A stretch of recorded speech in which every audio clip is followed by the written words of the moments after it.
ఏడుపులు. అందరూ మెచ్చే మీ నాన్నకు మచ్చలేని వంశానికి నువ్వు తెచ్చిపెట్టిన కీర్తి ప్రతిష్టలు చాలేదే. ఇంకా అప్రతిష్ట పాలు చేద్దామనా ఈ ఏడుపులు పెడబోపలను? లోపలికి వింటారు. ఇంకా ఆపువే,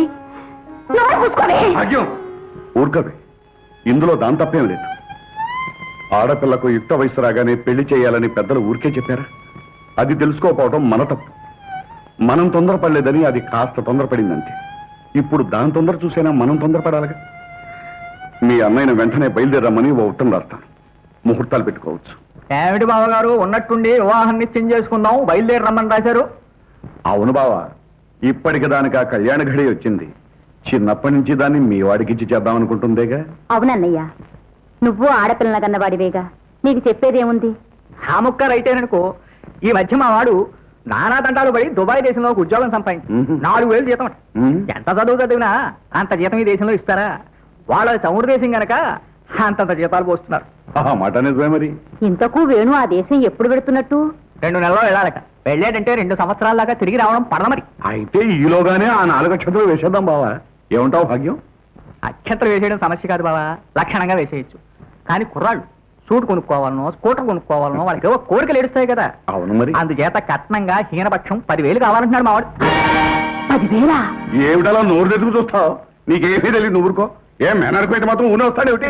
పైగా విదేశాలు వెళ్తున్నాడే, రేట్ ఎక్కువ. పోగా ఈ రోజుల్లో పెళ్లి కొడుకు రేట్లు రోజు రోజుకే పెరుగుతున్నాయి.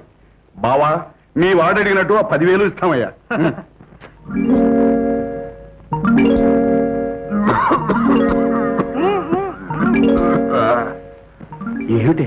ఏమిటండి మీ ధైర్యం? ఏం చూసుకుని 10,000 ఇస్తానన్నారు?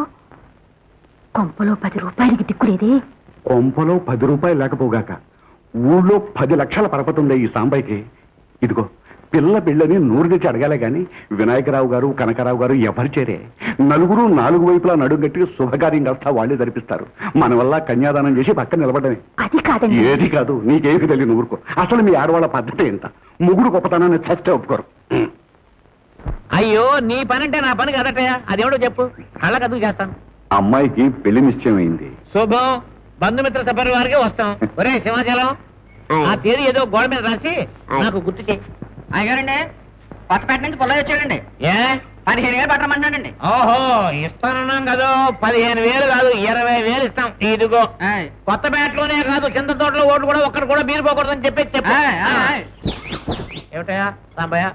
ఏమీ లేదండి, ముహూర్తం పెట్టడానికి 10,000 కావాలి. మొత్తానికి 10,000 కట్నం ఇచ్చి పెళ్లి చేస్తున్నావు. నీ పనే మెరుగయ్యా. తమ లాంటి వారు ఉంటే నాకెంత భరోసా అండి.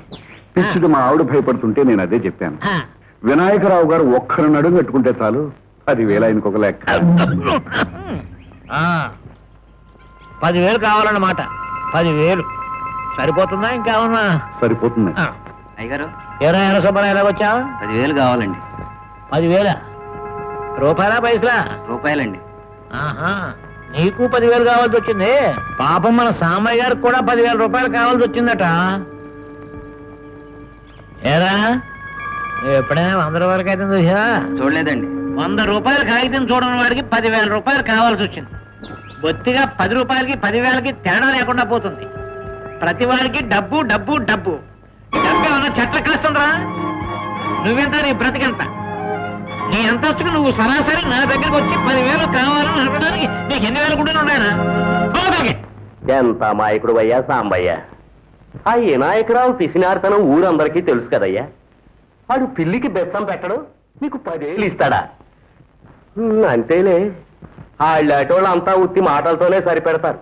సరే, 10,000 కాకపోతే 5,000 ఇస్తానయ్యా. పెళ్లి మాత్రం ఘనంగా జరిపించు. ఏమిటండి కనకయ్య గారు? ఏం లేదయ్యా, పెళ్ళి అనగానే మా ఆడది జ్ఞాపకానికి వచ్చిందయ్యా. అవునండి, మహాలక్ష్మి గారు మహాదొడ్డ ఇల్లాలు. కానీ వెళ్ళిపోయింది కదా. రేపు నేను ఎలక్షన్లో నెగ్గాననుకో, డెఫినెట్ గా నెగ్గుతాను. అప్పుడు సభలు, సమ్మానాలు, ఊరేగింపులు. నిజమేనండి, ఈ శుభ సందర్భంలో ఆవిడే ఉంటే ఎంతో నిండుగా ఉండేది. అవునా? మీ కూతుర్ని నాకిచ్చి చేశావనుకో, అంతకంటే నిండుగా ఉంటుంది. అనుకోవయ్యా. ఇదిగో సాంబయ్య, నీ ఓల్డ్ ఫ్యామిలీ మొత్తం నా ఫ్యామిలీ మీద మేసేయచ్చు. మీలా నోటుకొచ్చినట్టు కూసెగడం, పశువుల మేసెగడం నాకు లేదయ్యా. ఎంత మాట, ఎంత మాట.